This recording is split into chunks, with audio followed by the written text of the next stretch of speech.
Hi everyone, it's Andy Henderson, live from Forward Thinking, live from bedroom 4 of Forward Thinking Towers. Hope you're all well, hope you've had a nice weekend. It's been great over here with me and the Hendersons, family and stuff, all just getting locked down and doing stuff in there. It's been really super, it's been a really good weekend. We've had a lot of fun, had a few beers and had a bit of a barbecue and stuff. Hope you've had a great time. And today, like Mondays, in Monday's lives, I'm sharing with you stuff about Success GPS specifically. And today, for the last few lives, we've talked about various different things: the start point, the destination, the goals and stuff. And what I wanted to do today was share with you one of the most important aspects of Success GPS, one of the most important steps, and it's the one that requires the most intense work, because really it's a simple system. It's a really simple 6-step system, and this is step 4, and I'll describe it to you. So I've got the map behind me today, so I can take you through the map. So just to recap, the first 3 steps of Success GPS, it starts like this. We need to understand where you are. So that's the start point. That's step 1. Where you are now. What are the facts? What are the numbers? What are the obstacles? What are the opportunities? And once we've got that, we know exactly where you are. We go to step 2, which is all about where you want to be. So it's practical psychology, is this. Where do you want to be in your business, in your life? What's at the top of your mountain? How can I help guide you up there? Describe your successful life. Understand how your business needs to perform to give you that life. And we're well on the way. What's it going to feel like when you get there? Really, really core concepts. Number 3 is all about setting the goals. It's all about setting those marker posts in the sand. Those way camps, base camps or waypoints on the journey. Really, really important stuff. So you get to that point, you think, right, I know exactly where I am, I know exactly where I want to be, and I know exactly what my goals are. I know exactly where I'm going. I've got my North Star goal, I've got my 3-year goals, my 2-year goals, my 1-year goal. Got all that? Great. So I know exactly where I am, exactly where I want to be, I've got my goals. What next? That's the big thing. How do I get there? So the how is these 10 boxes up here. Really, really important, super, super important, but super simple lenses that we're going to get you to look at your business through. I've talked about a couple of them last week. I talked about the superpower. What's your superpower? What makes you different? What's the secret set of ingredients that only you have that deliver that value to your customers that your competitors can't deliver? Really important. Your dream buyer, super important to aim your value proposition directly into the heart of your dream buyer so it gets their attention. And then it brings them into your world to get a conversation going. And then you can start through the sales process. Absolutely fantastic. Communication, we talked about that. Really, really good. These are all vital components of kind of building your marketing strategy. Super, super important. But then there's a whole raft of other bits that I've never really talked about. Well, what are they? Well, these are really important things that you need. So imagine you're going up a mountain. You need to prepare. You need to prepare for the journey. If you're going up Pendle Hill, the preparations, the route and resources that you're going to need to get up Pendle Hill are going to be very, very different to that if you're going to climb Kilimanjaro or Everest. So the rest of step 4 is really looking at all these different lenses through every single part of your business. So now that we know where you are and where you want to be, we know what your goals are, we know some of the fuel that's going to get you there, your value proposition, your dream buyer, and how you communicate to those guys. But what about the other stuff? Well, the other stuff is really, really important. So we've got, what partners do you have currently?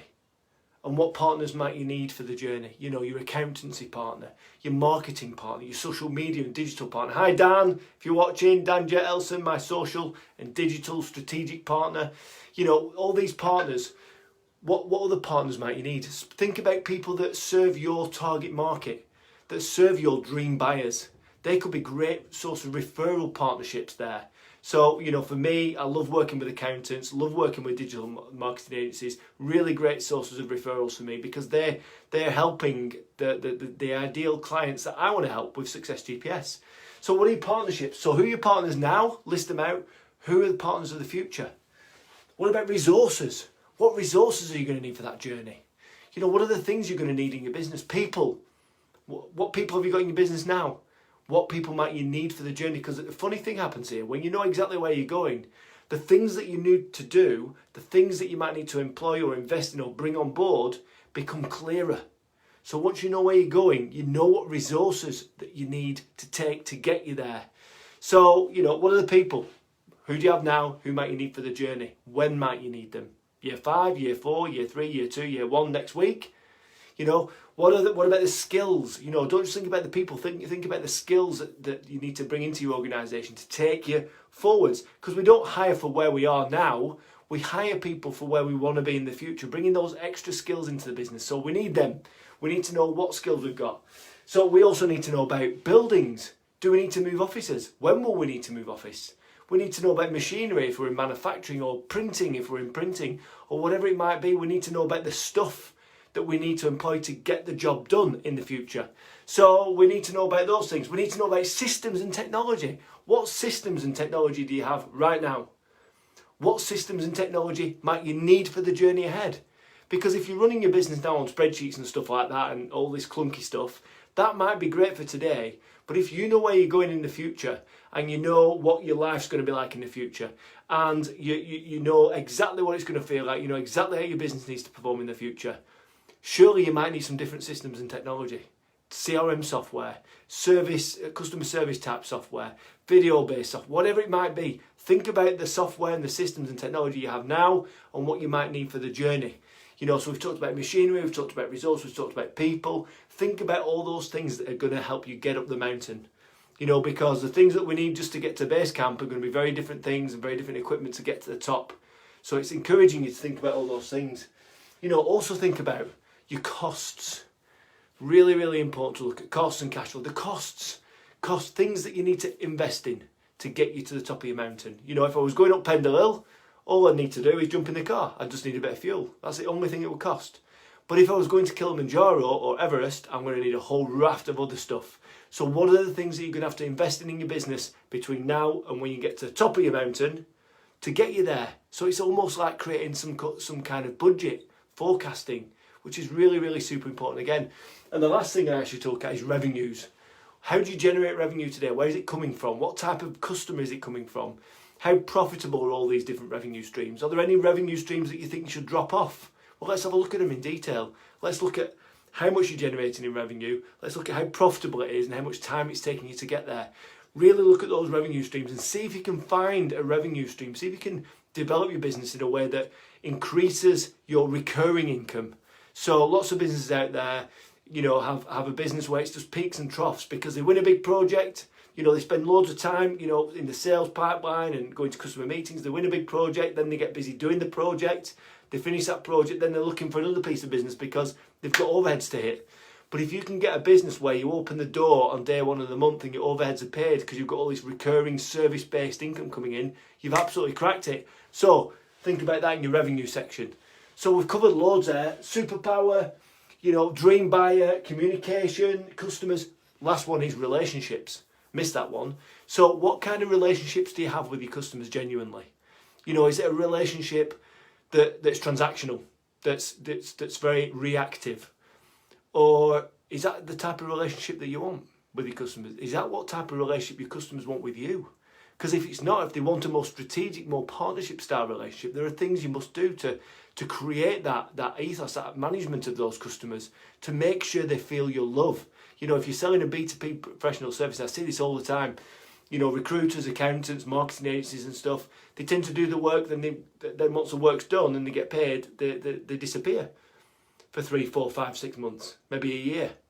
You know, and it's not good enough. Customers expect more than that. If you want this strategic type relationship that's more of a partnership, you know, they want regular touch points. They want to know what's going on in the marketplace. They want to know if you're evolving and changing your products or services. Sometimes they just want to know that you care. So what kind of relationships do you have now with your customers? What kind of relationships might you have in the future?